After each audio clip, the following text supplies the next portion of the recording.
last week you had some surprise names like your Tajay Spearses and your Rashad Bateman, Jalen Coker, Jalen McMillan, and Romeo Dobbs. These guys that no one expected had great fantasy days, and if you had started them, they would have been a great start. Well, in today's video, I'm specifically reaching out to those people in desperate situations. You're in the fantasy playoffs, one of your players just got injured, and you have no idea who to flex, who to start at RB2, who to start at your tight end position. Well, in today's video, I'm bringing you 5 high upside players that you can start if you're in a desperate break glass scenario.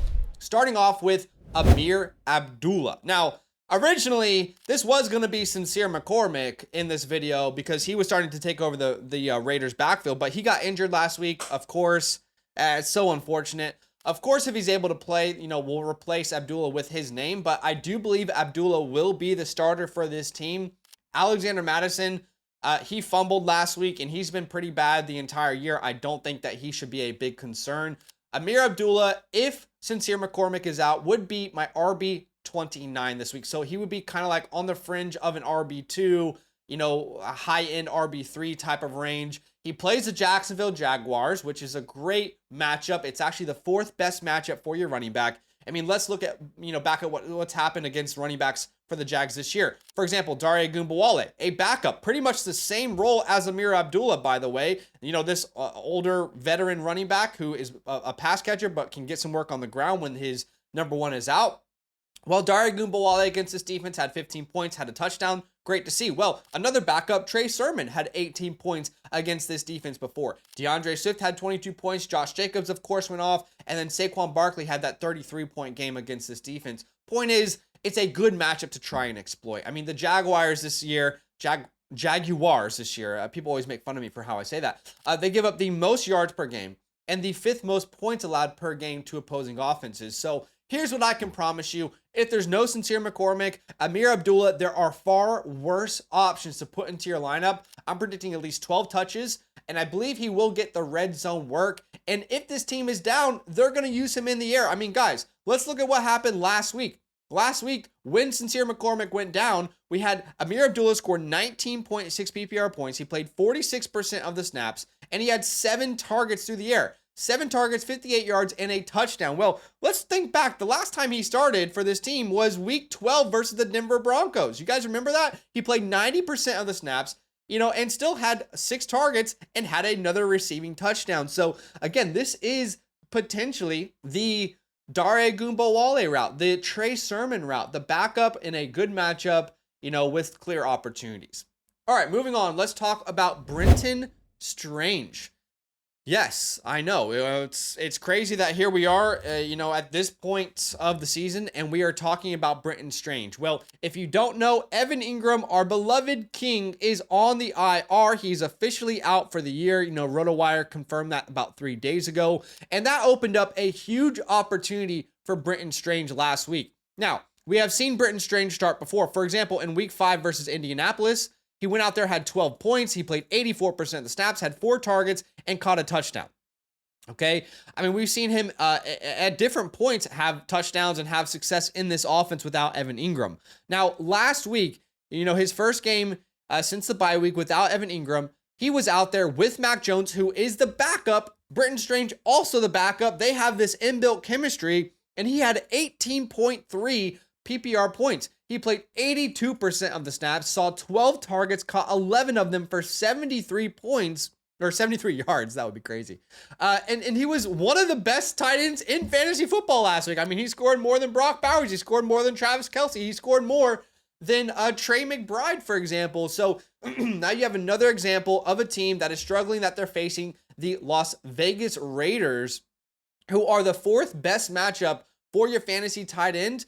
So why can't Brenton Strange go out there and get you at least 6 targets, 50 yards, and a safe floor? I think it's a very realistic possibility. He's definitely going to be a red zone threat. People don't realize, but Brenton Strange was a former 2nd-round pick by this team. So, he's not some scrub that you're just like, oh, okay, I guess we'll just throw him in there. Yeah, he's a decent player, well-respected recruit and prospect coming out of Penn State. So I definitely think, he's a fantastic break glass scenario at the tight end spot. All right, moving on.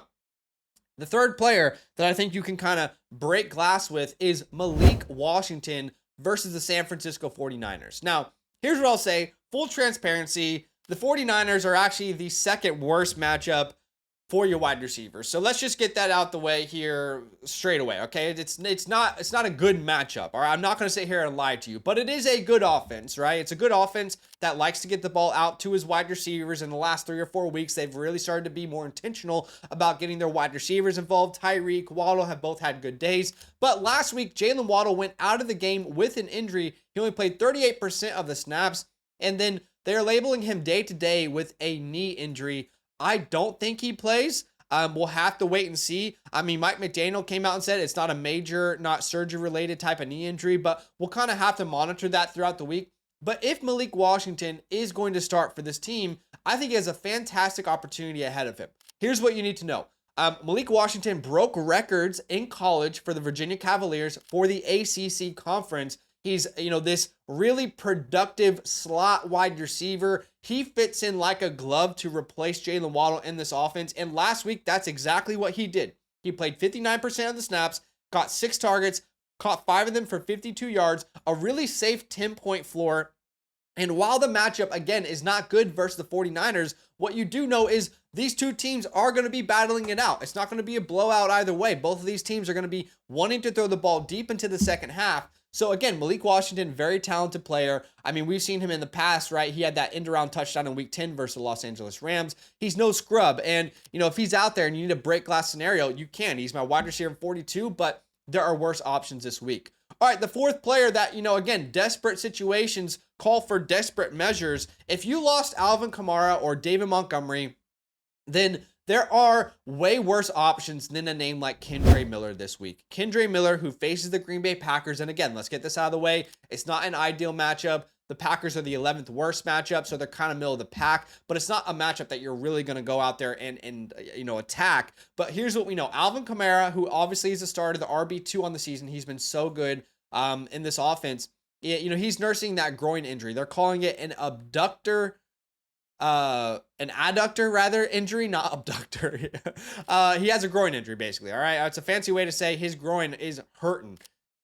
And I just don't project him to play this week. If he does, completely ignore this take, but I don't currently project him to play this week. And last week we did see Kendre Miller take 47% of the snaps. And if you look at the other running back in that backfield, that is Jamal Williams. Jamal Williams only played 11% of the snaps last week.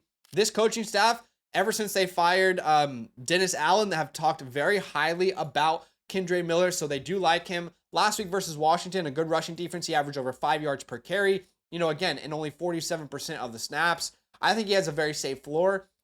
He did start for this team last year, actually, late into the season when Alvin Kamara had an injury. That was week 18. That was his first and only start as a pro. He had 13 carries for 73 yards, over 5.5 yards per carry, and a touchdown. He also had a target and a catch through the air, almost a 15-point game. That's the type of outcome that you could potentially see this week against the Packers. And the good news is, even if the Packers are up, they're going to be throwing the ball, and Kendre Miller is a very good pass-catching running back. So, again, break glass scenario, I think there are much worse options than him. I'm predicting at least 15 plus touches and the goal line opportunities if there were to be any.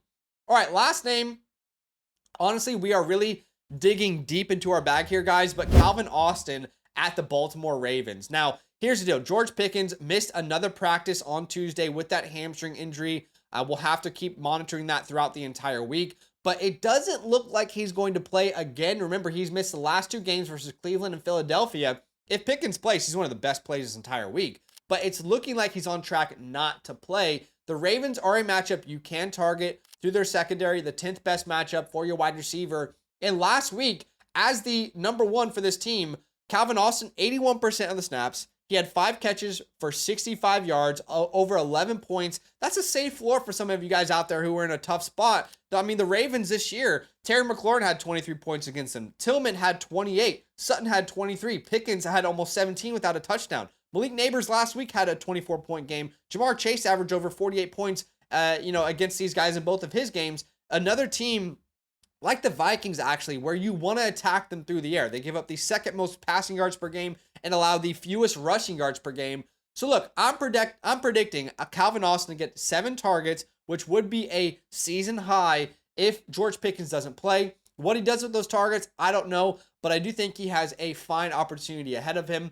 But what do you guys think about this video? I've never done this video before. I'm kind of just testing things out because it is our last week making content. Last week will be on a break. But here's what I'll say. If you're in a tough spot and you need some help, check out the pinned comment. You can ask me a question at any time on our website. I appreciate you guys watching this video. Good luck this week. You got this, and I'll see you soon. All love. Now that those idiots are done talking, who needs some rankings? Hell yeah, I need some rankings. Then use promo code LAND, LAND, for 30% off any membership at flockfantasy.com. Oh.